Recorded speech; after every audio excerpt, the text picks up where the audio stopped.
Alright, hello and welcome. This is Santi Younger. This is a YouTube channel where we discuss everything regarding becoming an online content creator. So this is part of a series of videos that I'm doing right now. Maybe I'm calling them Adobe Dilemma, which is this idea that as content creators and, as any type of creator of, video, photography, graphic design, drawing, animation, any of these fields of creation, they usually involve something regarding Adobe products, right? So the idea and the question that I have is it possible to replace every Adobe product for something that is either open source or free, or maybe it's a one-time payment where you own the software? Because the Adobe dilemma is based fully on the problem that you're never owning the software, you're constantly renting it, right? I have a whole video discussing mostly of the video editing side of things, but this one is regarding the biggest problem, which is Photoshop. Photoshop is one of the best products out there. It's, it's industry standard. It's kind of like what any type of graphic designer, photographer, almost everyone has to use Photoshop in order to create images, right? So right now I am, part of this series of trying to find alternatives to what we can do regarding Adobe products. How can we replace them? I am trying this program called Gimp. You might have heard of it. It's an open source free software, and it's meant to be a replacement for Photoshop. I've always heard good things about it. Right now we're gonna take a look at Gimp. We're gonna see if it's really a Photoshop replacement. I have it downloaded. As you can see right here, this is my laptop. So I use Linux. It's Linux Manjaro KDE Plasma, in case you're interested. With that said, we're gonna take a look at Gimp. Depending on what distribution of Linux, or if you're in Windows or Apple, installation is gonna be a little bit different, but I'm gonna launch it just from here. So I just go to my software and I open Gimp. Okay, this Gimp 2.10. So it's really quick, which I really like. Photoshop usually takes me quite a while to open, so that's good. Okay, first impressions. I never used Gimp before. The only thing I did was install it, but yeah, I haven't created anything here. So okay, let's take a look. So first off, what I'm gonna be editing today is a thumbnail from one of my previous videos, where I introduced the Adobe dilemma especially for video editors. So I'm gonna be doing that thumbnail for that, but first I want to get a bit familiarized with things. So let's just create a new file, a new image. We can have like 1920 by 1080, which is good. So yeah, let's just press OK. Okay, so here we have our new image. Let's have a look. Let me see what it is. So we have opacity, we have background fill.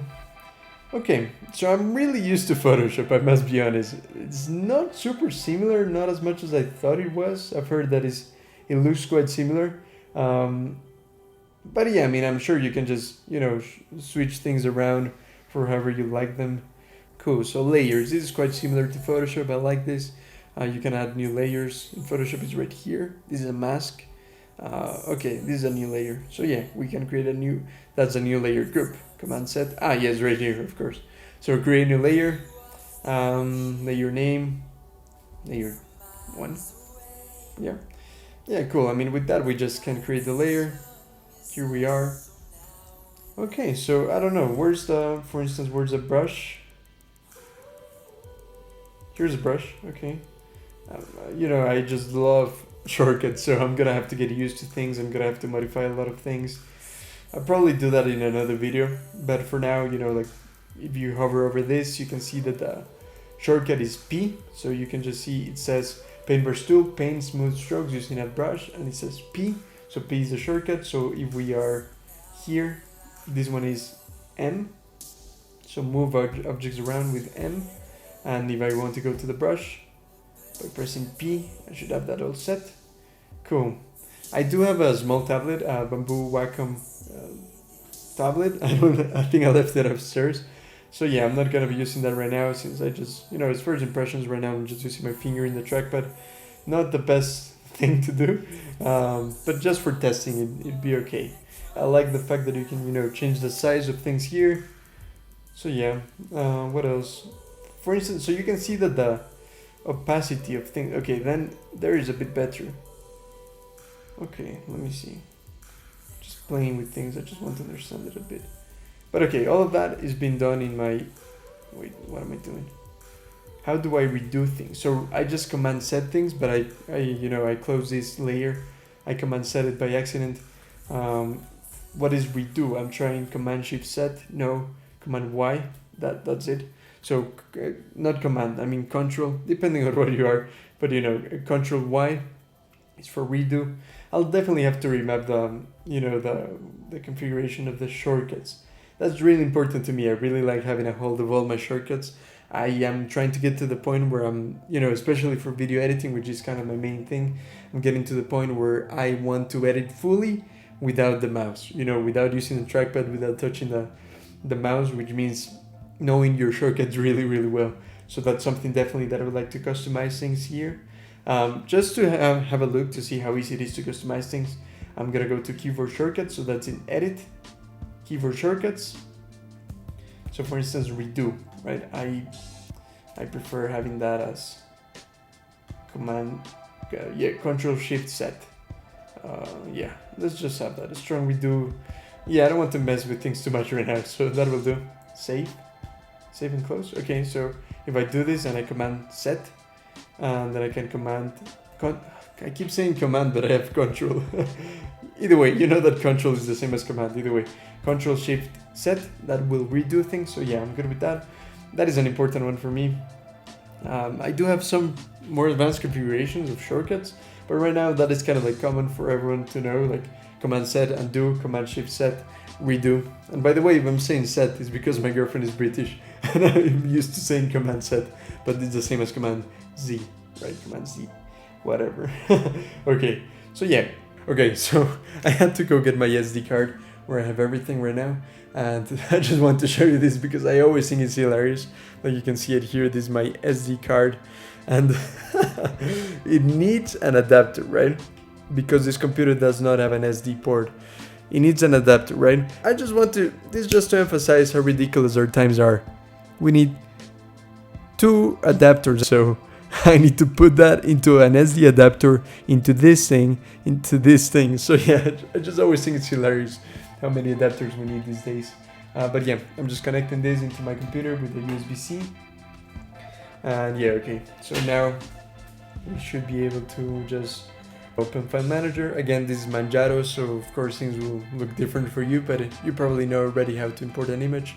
So yeah, I'm just going here, and I took a few. So here I have a few takes of images I took for the thumbnail of the previous video. I'm just gonna, import that into, I just put it in my desktop right now. My hard drive is in the other computer, so I'll organize things properly later, but just for now, we're just gonna create a folder where it says, let's just put thumbnail, Adobe Dilemma,